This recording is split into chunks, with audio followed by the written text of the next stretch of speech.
spécial, alerte enlèvement. Nous interrompons les programmes suite à des coups de feu tirés aujourd'hui et la disparition d'une petite fille âgée de 7 ans dans une zone pavillonnaire de la banlieue sud de Paris.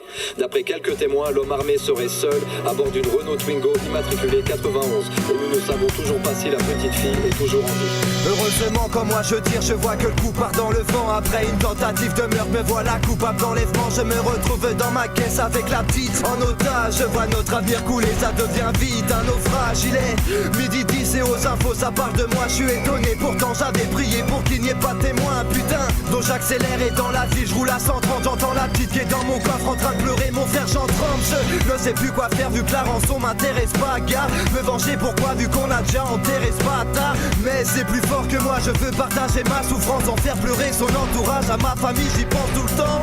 Malgré ma rage je pense à cette fille coincée toute seule dans mon coffre, un petit bout de chou de cette pille. Je me dis, vu que j'ai plus d'essence à la prochaine station, je m'arrête et la fais monter devant et ça sans lui demander pardon. Le temps passe et puis je me dis que la vengeance est inutile. Mais on a condamné ma vie, au fond de moi j'ai mal. Je pense à ma femme qu'on a maudit, à mon enfant qu'on aurait grandi. On a chamboulé mon avenir, au fond de moi j'ai mal.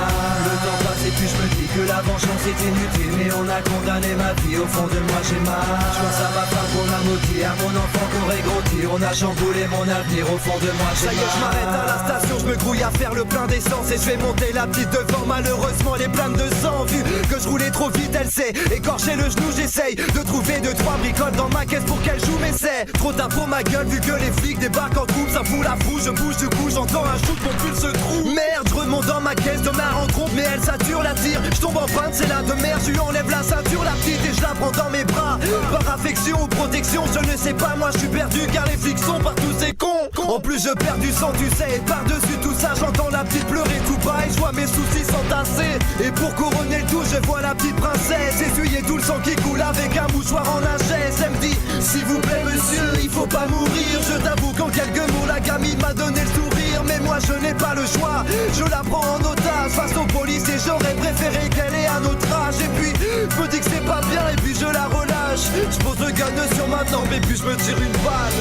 Le temps passe et puis je me dis que la vengeance est inutile. Mais on a condamné ma vie, au fond de moi j'ai mal. Je pense à ma femme qu'on a maudit, à mon enfant qu'on aurait grandi. On a chamboulé mon avenir, au fond de moi j'ai mal. Le temps passe et puis je me dis que la vengeance est inutile. Mais on a condamné ma vie, au fond de moi j'ai mal. Je pense à ma femme qu'on a maudit, à mon enfant qu'on aurait grandi. On a chamboulé mon avenir, au fond de moi j'ai mal.